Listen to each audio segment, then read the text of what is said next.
Déclic infidèle, ton plan d'urgence de 7 jours pour surmonter l'infidélité de ton partenaire. Si tu écoutes cette vidéo, c'est probablement que tu traverses un moment très difficile. C'est pourquoi il me semble essentiel de t'offrir immédiatement un point d'ancrage sécurisant. Le protocole Déclic infidèle est une méthode de crise structurée. Il s'adresse aux femmes confrontées au choc traumatique de l'infidélité et leur propose un cadre pour traverser cette épreuve. Ce protocole d'autothérapie se décompose en 4 phases clés. D'abord, la stabilisation pour apaiser le choc et retrouver un premier équilibre. Ensuite, la transformation pour transmuter l'intensité émotionnelle en énergie constructive. Puis, la sécurisation pour clarifier la situation et rétablir un cadre de dialogue. Et enfin, la décision pour faire un choix réfléchi et protéger ce qui compte vraiment pour toi. Alors dis-moi, tu viens peut-être de découvrir un message suspect ou bien une photo compromettante, à moins qu'il ne vienne tout juste de t'avouer la vérité. Il a trahi la confiance que tu lui avais donnée. En un mot, il t'a trompé. Par conséquent, à cet instant précis, j'imagine ta détresse. Tu ne ressens pas seulement de la tristesse. Sans doute as-tu l'impression que ta poitrine se déchire, que ton souffle se coupe brutalement et que le monde s'écroule sous tes pieds. Et pour couronner le tout, tu n'arrives probablement plus à aligner 2 pensées cohérentes. Toutefois, retiens bien une chose essentielle. Tu ne deviens pas folle. Ce que tu ressens est totalement légitime. Ce coup de poignard te transperce littéralement l'âme et le corps. D'ailleurs, tu n'es absolument pas la seule à ressentir une telle souffrance face à ce type de trahison. Et si je te disais qu'une étude majeure a démontré un fait troublant ? La trahison amoureuse active exactement les mêmes zones du cerveau qu'une douleur physique réelle. C'est comparable à une jambe cassée. De plus, le syndrome du cœur brisé est une réalité médicale. Le stress intense peut provoquer des symptômes simulant une crise cardiaque. Cela démontre bien que ta douleur est véritable, biologique et invalidante. Cependant, le problème est ailleurs. Dans cet état de stress intense, ton cerveau perd sa capacité à prendre des décisions logiques. En effet, le stress aigu déconnecte le cortex préfrontal, siège de la raison. C'est pourquoi tu risques d'agir sous le coup de l'émotion. Par la suite, tu pourrais le regretter amèrement. C'est la raison pour laquelle tu as besoin d'un guide fiable. Le protocole Déclic infidèle a été conçu exactement pour ça. En effet, il ne te demande pas de faire semblant que tout va bien. Il ne t'impose pas de pardonner rapidement. Il ne t'oblige pas non plus à prendre une décision définitive. Et il ne te demande pas non plus de sacrifier tes besoins pour sauver les apparences. Au contraire, il te demande simplement de suivre des étapes claires. L'objectif est de stopper l'hémorragie émotionnelle que tu vis actuellement. Ainsi, tu pourras poser les premières bases solides de ta guérison. Pourquoi suivre un ordre précis est vital ? Avant de te donner les détails de cette méthode, tu dois comprendre la logique de ta guérison. En effet, beaucoup de femmes font l'erreur de vouloir tout régler tout de suite. Elles confrontent, elles hurlent et elles menacent de partir. Puis elles supplient, tout cela en 24 heures. Or, cette agitation désordonnée ne fait qu'aggraver le traumatisme. C'est pour cela que la méthode Déclic infidèle est entièrement séquencée. On ne reconstruit pas une maison pendant qu'elle brûle. D'abord, on éteint l'incendie. Ensuite, on évalue les dégâts et on sécurise la structure. Et enfin, on décide si l'on rénove ou si l'on change de maison. Pour un couple, c'est exactement la même chose. On stabilise, on transforme, on sécurise, puis on choisit la suite. Actuellement, ton cerveau est en mode survie. Avant d'analyser, de parler ou de décider, il faut le stabiliser. Rien de plus, rien de moins. Laisse-moi maintenant t'expliquer comment se déroulent les 7 jours de cette méthode d'autothérapie. Comme on suit un chemin déjà tracé, en voilà le programme. Étape 1 jour 1 et 2, stabiliser la situation et comprendre ce qu'il s'est passé. L'infidélité et l'adultère ne sont pas juste une mauvaise passe. En réalité, ils représentent un véritable séisme identitaire. De nombreux psychologues cliniciens identifient désormais un syndrome de stress post-infidélité. Ces symptômes, flashbacks, insomnie, hypervigilance, sont identiques à ceux des victimes de catastrophes. Pour ne pas sombrer dans la dépression ou la folie, il est crucial de gérer ces 48 premières heures. Il faut agir avec douceur et rigueur. Jour 1. Comprendre le séisme. En ce premier jour, garde bien ceci en tête. Ton objectif n'est pas de décider de partir ou de rester. C'est trop tôt. Ton cerveau est inondé de cortisol, l'hormone du stress. Ton jugement est donc altéré. Au contraire, le but du jour 1 est de faire baisser la pression Il s'agit de mettre des mots précis sur ce chaos pour reprendre un tout petit peu de contrôle. Le premier pas de ce premier jour est d'identifier l'ennemi, c'est-à-dire au type d'infidélité auquel tu as affaire. Tu penses peut-être que tromper, c'est tromper. Tu crois que toutes les trahisons se valent. Pourtant, c'est une erreur fondamentale. Elle peut fausser la suite de ton histoire. Pour guérir, tu dois savoir exactement à qui et à quoi tu as affaire. Car on ne soigne pas une erreur de parcours comme on soigne une double vie. Dans la méthode complète des clics infidèles, nous passons au crible les 7 profils distincts de tromperie. Savoir lequel te concerne est la clé de voûte de ta stratégie. Alors, regarde bien ces situations. Laquelle te parle le plus ? S'agit-il d'une infidélité opportuniste, le fameux coup d'un soir, non prémédité ? Fais-tu face à une infidélité passionnelle, où il est persuadé d'avoir trouvé l'âme sœur ? Est-ce une infidélité compulsive, liée à une addiction sexuelle ? Ou peut-être une infidélité émotionnelle, sans contact physique, mais dévastatrice pour l'intimité ? Il existe 3 autres profils d'infidélité toxique que je détaille et analyse exclusivement dans le programme complet. Pourquoi savoir cela est-il crucial ? Parce que si tu appliques une stratégie de pardon sur un profil compulsif, sans le savoir, tu cours droit à la récidive. A l'inverse, si tu braques un profil opportuniste avec une agressivité inadaptée, tu peux briser un couple qui était sauvable. Ainsi, poser le bon diagnostic dès le jour 1 est ta première victoire sur le chaos. Quel que soit le type d'infidélité auquel tu fais face, ton couple a été touché au cœur de ses repères et de ses promesses silencieuses. Tout ce qui faisait votre « nous » semble avoir volé en éclats. Pour comprendre l'intensité de ce cataclysme intime, il faut regarder de près ce qui, entre vous, s'est réellement fissuré. 2. Le contrat de couple. Pourquoi as-tu si mal ? Tout simplement parce que votre contrat de couple a été rompu. En effet, nous entrons tous en relation avec des attentes silencieuses, fidélité, sécurité, priorité. Or, l'infidélité a pris ce contrat et l'a déchiré sous tes yeux. Aujourd'hui, tu dois réaliser une chose difficile mais nécessaire. L'ancien contrat est caduc, il n'existe plus. Si bien que si vous décidez de rester ensemble, il ne s'agira pas de recoller les morceaux. Il faudra rédiger un tout nouveau contrat, explicite et conscient. C'est ce que je t'apprends à faire dans l'un des modules de la méthode. Si cette notion de contrat de couple te paraît encore floue ou inconnue, je t'invite à explorer mon blog jememétamorphose.fr. Je sais à quel point cette prise de conscience peut être déstabilisante. Tu te demandes si cette rupture du contrat fondateur enterre définitivement votre relation ? Ou si, malgré tout, il reste quelque chose à sauver ? Pour le savoir, il est nécessaire de poser un regard lucide sur l'état réel de votre couple. 3. L'histoire de votre nous et les perspectives de guérison. Maintenant que les mots sont posés, une question te hante sûrement. Mon couple a-t-il une chance de survivre ? Ou est-ce bel et bien la fin de votre nous ? Quand le lien est meurtri par la trahison, il n'y a pas de place pour les demi-mesures. La guérison du couple ne dépend pas de l'opération du Saint-Esprit. Elle ne dépend pas non plus du temps qui passe. En réalité, elle dépend de la capacité brutale des 2 conjoints à regarder la vérité en face sans ciller. D'une part, pour toi le conjoint trahit. La guérison commence par la validation absolue de ta douleur. Non, tu n'es pas trop sensible, tu es blessé. Ta guérison passe par la reconstruction urgente de ton estime de soi. Piétiné par la tromperie. D'autre part, pour lui le conjoint infidèle, la guérison exige qu'il ait le courage de se confronter à lui-même, d'examiner ses failles, ses mécanismes. Il doit assumer pleinement ce qu'il a fait, sans détourner la faute ni inventer d'excuses. Donc, sans justification, sans minimisation. Quant à la relation, pour que votre lien ait encore une chance, il faut reconnaître que ce que vous étiez avant a pris fin. Ce n'est pas un retour en arrière qu'il faut viser, mais un nouveau « nous » à 2. Mais attention, près de 80% des couples se heurtent à un obstacle majeur, le déni.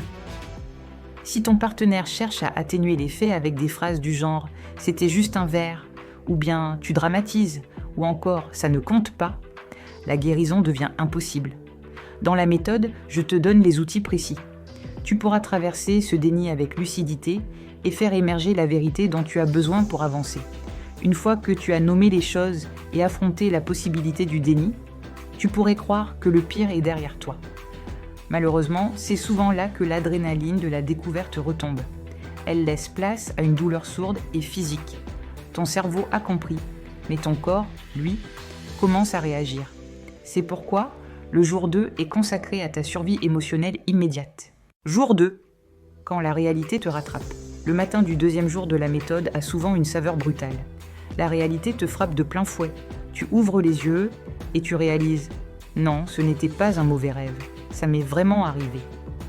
C'est le contre-coup inévitable que nous allons gérer ensemble. 1. Les différentes phases de la douleur. Le grand 8 émotionnel. Tu vas avoir l'impression de devenir bipolaire. En l'espace de quelques heures, tu vas traverser des montagnes russes épuisantes. La sidération avec des « je n'y crois pas », la colère noire avec des « je le hais », et le marchandage avec des « si je suis parfaite, il reviendra ». Puis la dépression profonde. Rassure-toi, ce que tu ressens est normal. C'est ton système nerveux qui tente de digérer une information impossible. Alors ne te bats pas contre tes émotions. Ne force rien, ne bloque rien. Laisse-les te traverser. Dans le programme Déclic Infidèle, je t'accompagne heure par heure. Tu apprendras à surfer sur ces vagues émotionnelles sans te noyer. Je partagerai avec toi des pratiques qui apaisent instantanément et te ramènent doucement à toi. Action immédiate. Si le choc émotionnel te rend malade physiquement, tremblements, nausées, et que l'amour a laissé place à une répulsion incontrôlable envers ton partenaire infidèle, tu dois protéger ton système nerveux. C'est ce qu'on appelle le dégoût traumatique. Ton corps exprime le stress intense que ta tête n'arrive pas encore à gérer. 2. Affronter l'incertitude, les motivations pour rester ou partir. Nul doute qu'à ce stade, des questions violentes surgissent et tu te surprendras peut-être à penser « Qu'est-ce que je fais encore ici ? Est-ce que je manque de courage ? Dois-je tout arrêter maintenant ? Est-ce que je devrais le foutre dehors ? Ne t'en veux pas, c'est normal. Toutefois, pour l'instant, agir serait prématuré. Ce qui est possible en revanche, c'est de commencer à trier tes pensées. Dans ce brouillard total, il devient essentiel de différencier les pensées qui t'aident de celles qui te piègent. Rester par peur de la solitude, du manque d'argent, du jugement, de faire souffrir les enfants, est une prison. Rester par choix, croyance en l'autre, amour résiduel, lien qui subsiste, projet commun fort, est un chemin. En bref, si tu restes uniquement parce que tu as peur de partir, tu ne construis pas, tu subis. Le jour 2 de la méthode t'aide à faire cet inventaire lucide. Ainsi, ta décision future sera véritablement la tienne. Après ces 48 premières heures en apnée, tu as peut-être l'impression d'être vidé, lessivé. Tu as survécu au crash, mais tu es encore assise au milieu des décombres. Tu te demandes probablement « Est-ce que je vais rester bloqué là, comme ça pour toujours ?» La réponse est non, et c'est précisément ce qui nous amène à l'étape 2 de la méthode, celle du jour 3, dont l'objectif est clair. Transformer ta douleur en énergie en suivant un plan solide pour ne pas stagner dans la victimisation. Tu dois comprendre une chose fondamentale. La souffrance que tu ressens contient une énergie brute. Jusqu'ici, elle t'écrasait. À partir de maintenant, on va inverser la vapeur. Tu vas arrêter de la subir, tu vas t'en servir. Mais attention, dans ce jour 3, il faut être réaliste. La guérison n'est pas une ligne droite. Tu te demandes sûrement quand est-ce que ça va s'arrêter.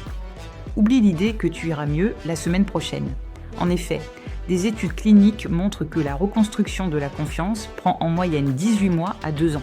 Je sais, c'est long, mais c'est le temps nécessaire pour rebâtir des fondations saines. Et ce voyage se déroule généralement ainsi. D'abord durant le 1er et le 3e mois, la phase de crise. Ensuite, durant le 3e et le 6e mois, le creux de la vague. Et pour finir du 8e au 12e mois, la consolidation. Mais attention, il faut s'entendre sur le but final. La notion de guérison saine. Une guérison saine ne signifie pas oublier. Au contraire, cela signifie que le souvenir de l'infidélité ne déclenche plus non plus de haine viscérale en toi. C'est ce que j'appelle la cicatrice froide. Pour atteindre cet état, tu dois t'inspirer pour avancer. Je te dirai comment à ce niveau de la méthode. Maintenant que tu as intégré que ta guérison est un marathon et non un sprint, tu commences peut-être à sentir une toute petite étincelle de force revenir. Mais attention, cette force est encore fragile. Tu as des questions brûlantes. Tu as besoin de vérité comme tu as besoin d'air. Pourtant, si tu fonces tête baissée dans la confrontation maintenant, sans filet de sécurité, tu risques de te heurter à un mur de déni ou d'agressivité qui te brisera à nouveau. Pour obtenir les réponses vitales à ta reconstruction, nous ne pouvons pas y aller au hasard. Il faut d'abord assainir le terrain, ce qui nous mène alors vers l'étape suivante. L'objectif de cette étape est de transformer les tensions en espace constructif. C'est le moment délicat de la confrontation et de la vérité. Nul ne peut espérer une discussion honnête quand il se sent attaqué ou si ses émotions débordent. Voilà pourquoi la sécurité est la priorité absolue avant toute discussion de fond. Avant d'engager la moindre discussion, il faut d'abord installer un cadre où tu te sens en confiance, écouté et solidement ancré. Pour commencer, créer un environnement émotionnel sécurisant est crucial. À qui en parler? Attention au jugement. Oriente-toi vers des amis capables d'écouter sans condamner. Les proches trop impliqués émotionnellement réagissent selon leur propre vécu et risquent de te pousser dans des directions qui ne sont pas les tiennes. Instaurer un temps de pause. Si la discussion dérape, utilise un mot de sécurité pour stopper l'échange et reprendre plus tard. Un terme neutre qui met la discussion en pause vous protège tous les deux de réactions impulsives ou irréversibles. Savoir comment gérer la colère qui te dévore est tout aussi crucial pour la suite. La colère est une énergie de défense. La colère, c'est ton système de protection qui s'active. Elle est normale, elle est humaine. Certes, cette colère est légitime. Mais si elle déborde en attaque verbale ou en gestes agressifs, tu perds ta position de légitimité et tu deviens le bourreau aux yeux de l'autre et des autres. Apprends à canaliser cette rage. Apprends à obtenir la vérité sans violence. Une fois l'atmosphère apaisée et les armes déposées, tu pourrais te surprendre à penser « Comment garder mon calme ?» alors que je ne sais toujours pas ce qui s'est réellement passé. Ou encore « À quoi ça sert de me montrer calme si je suis encore dans le flou total ?» Tu as raison, le calme n'est pas une fin en soi. C'est juste le prérequis indispensable pour ce qui va suivre. Maintenant que la tempête s'est un peu calmée, il faut aller au centre de l'orage. Maintenant que le dialogue est possible, il est temps d'aller toucher le cœur du problème. C'est l'étape la plus redoutée, mais c'est la seule qui fera taire les scénarios et dissipera les parts d'ombre de cette tromperie, ces images que ton cerveau fabrique pour tenter d'expliquer l'inexplicable. Jour 5, l'importance de la divulgation. La vérité. Le secret est un véritable poison pour le couple. Il s'infiltre partout, détruit la confiance et gangrène tout ce qu'il touche. Ainsi, la guérison ne peut commencer qu'à partir du moment où la vérité complète est enfin mise au jour. Pourquoi divulguer ? Tant qu'il y aura des secrets, ton intuition le sentira. Ce frisson d'alerte, cette fatigue nerveuse, cette petite brûlure dans le ventre qui te dit que quelque chose sonne faux dans ce qu'il te raconte. Et ce, même s'il essaie de te rassurer. Et tant que tu doutes, tu ne peux pas lui refaire confiance. Voilà pourquoi ton partenaire doit comprendre que dire la vérité, toute la vérité, est la première preuve d'amour dont tu as besoin. Mais pour que cette vérité puisse réellement aider à guérir, et non blesser davantage, elle doit être partagée avec précaution. C'est ce que j'appelle une divulgation sécurisée. De ton côté, la personne trahie, prépare les questions dont tu as vraiment besoin de connaître la réponse. La durée, la fréquence, l'implication émotionnelle. En revanche, protège-toi et évite les détails sordides qui créent des images traumatiques inutiles. Préserve-toi. Évite les détails trop précis, ils ne t'apporteraient rien. De son côté, la personne infidèle, il doit répondre avec empathie sans se défendre, sans détourner la conversation, sans chercher d'alibi émotionnel, simplement en reconnaissant les faits. Pour que cet échange fragile reste constructif et pour éviter tout dérapage, voici les garde-fous à respecter. Les règles de sécurité. Tout d'abord, pas de blâme du genre « J'ai fait ça parce que tu as fait ci ou tu as fait ça, dis ceci ou dis cela ». Pas de minimisation. On évite les renversements de culpabilité, les explications qui minimisent, et toute tentative de réécrire les faits. On reste strictement dans les faits, rien que les faits. Pas de zone floue, la vérité, simplement. Attention, si toutefois tu sens que ton partenaire tente de manipuler la vérité, joue sur les mots ou laisse entendre que tes réactions sont disproportionnées, sois vigilante. C'est souvent le signe d'un gaslighting subtil, une manipulation visant à te faire douter de ta propre perception de la réalité, pour te donner l'impression que c'est toi qui perds la tête et lui permettre de ne pas assumer l'entière responsabilité de ses comportements. Tu as désormais les cartes en main. La vérité est là, brute. Elle est peut-être plus douloureuse que tu ne l'imaginais, mais c'est la seule base solide pour avancer. Le brouillard s'est dissipé pour laisser place à la réalité. Cependant, savoir ne suffit pas. Il faut maintenant agir. Tu n'es plus enchaîné à ce que cette infidélité a déclenché en toi. Désormais, te voilà devant la porte de ton avenir. Ce moment de lucidité est précieux, car il va te permettre de trancher, non plus sous le coup de l'émotion, mais avec la certitude de protéger ce qui compte le plus, toi et ceux qui dépendent de toi. Étape 4, jours 6 et 7, faire les bons choix pour demain. Objectif, prendre soin de ton équilibre émotionnel, définir l'avenir avec lucidité et protéger les enfants s'il y en a. Jour 6, l'impact sur la famille. Comment en parler à tes enfants? Peut-être est-ce ta plus grande angoisse. Comment leur dire sans les abîmer? Les experts sont unanimes. Un enfant ne doit jamais porter la douleur de ses parents. Un enfant n'est pas un confident ni un exutoire.